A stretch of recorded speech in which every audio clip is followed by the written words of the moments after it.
માં છે એ તો માં છે. મોઢે બોલું માં હાથે નાનપણ સાંભળે મલક બધાની મજા પછી કડવી. તમે 2 દી બહાર ગામ જાઓ ને 2 દી હાંજ પડે ને તમને કીડિયું સડે. હાલો હાલો હવે ઘરે, હાલો હાલો હવે ઘરે.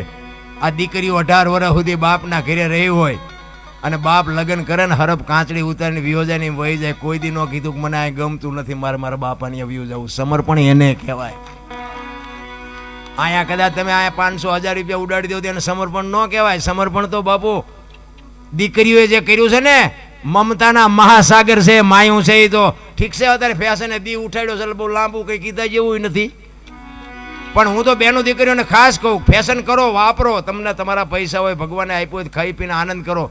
પણ બાપુ દેહના પ્રદર્શન ન હોય મારા રામ. હું તો તમને હાથ જોડીને, અને કડવું તો લાગવાનું. મારી ભાષા થોડી કડવી છે, પણ દરદ મટે કડવાથી, ગોળ ખવડાવે દરદ ન મટે. મારી અમુક વાતો ઘરે જઈને પછી યાદ કરજો, એટલે તમને તમારો અંદરથી આત્મહોત હા પાડે કે વાત કહેતો હતી, વાત સાચી છે. શું તમારે આ છે ને રામાયણનો એક તમને કહું કે સીતાજી લક્ષ્મણ રેખા ટપી ગયા અને હરણ થયું. એટલે આપણે નગરી સીતાજીની જ વાતો કરી છે. આપણે લક્ષ્મણ રેખા ન હોય આ સંસારમાં, આપણી લક્ષ્મણ રેખાયું ન હોય. દીકરાને હોય, બાપને હોય, માને હોય, દીકરીને હોય, વહુને હોય. બાપુ જે લક્ષ્મણ રેખા ઓળંગી જાય ને એનું આ દુનિયામાં હરણ જ થાય. કોઈને પાવર હોય કાઢી નાખજો. આ દીકરીને દીકરીની રીતે રહેવું પડે, બાપને બાપની રીતે રહેવું પડે, વહુને વહુની રીતે રહેવું પડે. બાપુ જે મર્યાદા તૂટી જાય ને એ લક્ષ્મણ રેખા ટપી ગયા જ કહેવાય. અને ટપી ગયા પછી પાડોશીએ તમારા ઘરના સકન ન લે. બાપુ સમજી લેજો કે તમારું હરણ થઈ ગયું. રાવણ મરી ગયા એવું વિચારતા જ નહીં. રાવણ તો ગામો ગામ છે, અમે તો બધે જાય એમ નહીં ખબર પડતી હોય, બધે છે. એમ ઘરની વાત ઘરમાં રખાય, બસ મને એટલી ખબર પડે. એકતાની જરૂર છે. મારો કહેવાનો અર્થ એ છે, એકતા જ્યાં હશે ને એ બાપુ એક કઠિયારો છે ને કુવાડા ટીપાવીને નીકળ્યો. એટલે જંગલના ઝાડવા હતા ને નાના નાના, એ ઝાડવા રોવા માંડ્યા. એટલે મોટા ઝાડવા હતા એને કીધું એટલે કે હું કામ રોવો છો?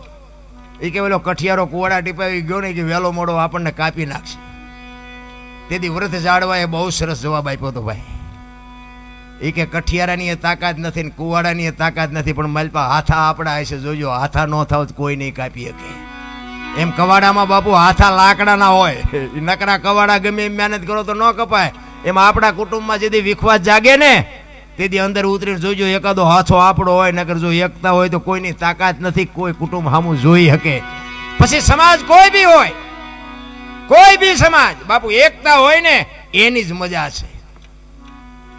તમે આ રામાયણ તમે જોવો તો ખરા. રામ જેદી વનમાં ગયો ને તેથી અયોધ્યાની ગાદી બાકસના ખોખા ઘોડે રખડતી હતી. નોખી નોખી માયુના છોકરા હતા. બાપુ કેટલો રાગ છે, વિચાર તો કરો. હે નકર અયોધ્યાની ગાદી એટલે દશરથ તારો દરબાર, ઇન્દ્ર જેની આશા કરે, ભાઈઓ વિનાનું ભેકાર, કડવું લાગે કાગડા. લક્ષ્મણ કે મારે નથી જોતી, ભરત કે મારે નથી જોતી. અયોધ્યાની આવી ગાદી બાપુ કોઈ ધણી નહોતો. નોખી નોખી માયુના છોકરા. હવે એક માના બે હોય તો ખૂંટિયા ઘોડે કાતરતા હોય. બોલો આપણે એમ ગાવડા મારા દીકરા ચારે બડા કરે, કઈ નીકી નહીં. ક્યાં ગઈ રામાયણ?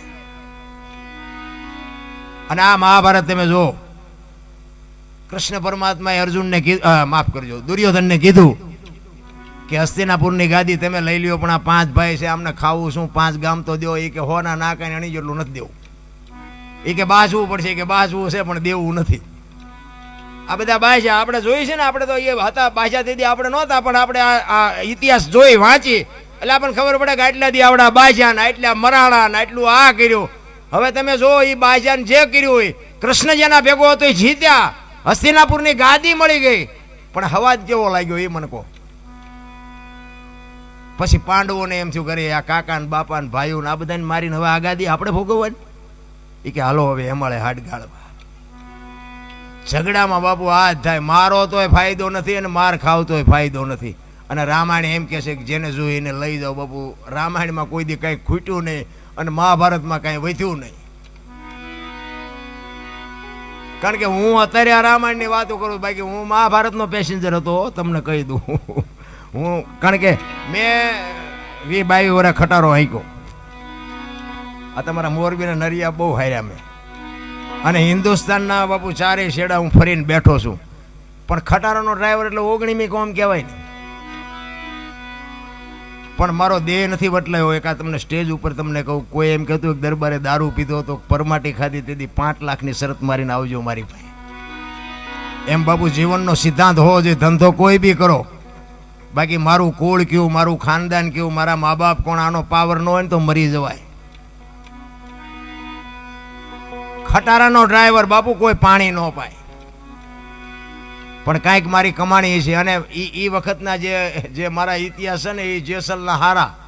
જેસલ કરતાં મારો ઇતિહાસ ખરાબ છે, પણ સારું થયું માર્ગે સડી ગયો ને કે અત્યારે ખોવાઈ ગયો હોત. કાં માલપા હોત ને કાં ઉપર હોત, બેમાંથી એક જગ્યાએ હોત. જ્યાં બાજવા સિવાય કઈ. અને બધે માર્યા છે એવું નથી, મેં મારે ધરીને ખાતો છે. આ તમને એ કહું, નકરા માર્યા છે એવી વાત નથી. આ હું કોકને મારું તો મને થોડા મૂકે. પણ સલામ આપણે મારી જ નથી કોઈ દી, હાથ જોડ્યા જ નથી. શું જોડવાના? મારા બાપાએ મને મોટો કર્યો, તમને હાથ જોડીને શું કામ છે? નહીં, નમ્યો નથી બાપુ કોઈ દી. અને સત્યના રાહ ઉપર કોઈક ગરીબ માણસને કોઈક દુઃખી કરતું હોય પછી મારે માર ખાવો પડે તો ભલે, પણ બાકી ઓલાનો હું બાપુ સપોર્ટ કરું એ 100%ની વાત નહીં. એ જ બાપુ અત્યારે ઉગ્યું છે કે આજ આવા 5 ગામમાં મને 5 જણા સાંભળે છે ને મને આ સ્ટેજ સુધી બેહવા મળે છે. આ હેલું નથી, તમે જો એવું માનતા હોય તો. કારણ કે હમણાં અમે જે બોલાવી કોઈ જે બોલ્યા, કેમ? તમારા ભાગ્યમાં જ નથી. હા, મારા જેવું સાચું કોઈ કહેશે જ નહીં. હમણાં કોઈ ધૂન બોલાવે તો ધૂન ન બોલે, થાળ બોલાવે થાળ ન બોલે. તમારા ગામમાં તમને શરમ લાગે એક ઈશ્વરનું નામ લેવામાં, જો તમને આટલી પીડા થતી હોય, કોક બોલાવે ને જો ન બોલે તો તમારી હાથે શું તમે કરવાના? મારા જેવું સત્ય તમને કોઈ નહીં. કે જ્યાં જાઓ ત્યાં કોક જે બોલાવતું હોય, રામાપીરની હોય, શિવની હોય, કૃષ્ણની હોય, અખિલ બ્રહ્માંડના માલિકની જે છે મારા બાપ, અમારી કાંઈ જે નથી. આ અમને આ તમારા ગામમાં અમને શરમ લાગતી ને તમને હે નહીં લાગે, એ નથી સમજાતું મને.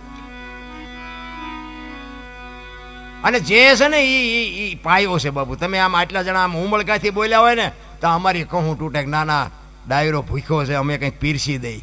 પણ અમારી સામે આમ ઉઘરાણી આવ્યા એમ બેઠા, આપણે જે નથી બોલતા અમારું શું સાંભળશે? એટલે મેં કીધું એમ, મારી ભાષા થોડી કડવી લાગે પણ ઘરે ગયા પછી તમને મીઠી લાગશે. અને કાંઈ ખોટું લાગે તો હું હમણાં માફી માગી લઈશ છેલ્લે તમારી પાસેથી. એટલે એક ભજન આ સવારામ બાપાનું કરી પછી મારી વાણીને વિરામ આપું. સવારામ બાપા કહે છે, મારા ગુરુ મહારાજની વાત કરે છે.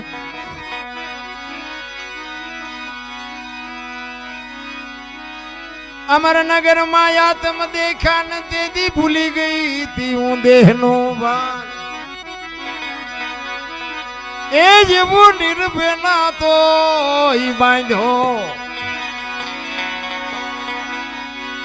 બાંધો નહીં એ મદમાં મારું મનડું રે ઠરે. એ જેવો ગુરુગમ પ્યાલો પીયો.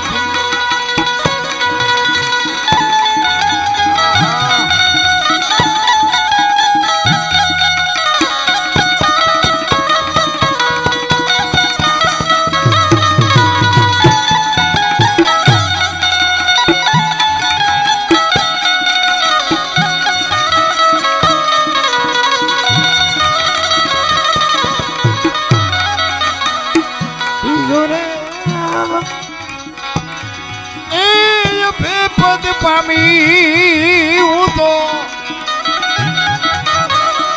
સદગુરુ જીવને એવો ગુરુગમ પ્યાલો, એવો ગુરુગમ પ્યાલો, એવો ગુરુગમ પ્યાલો.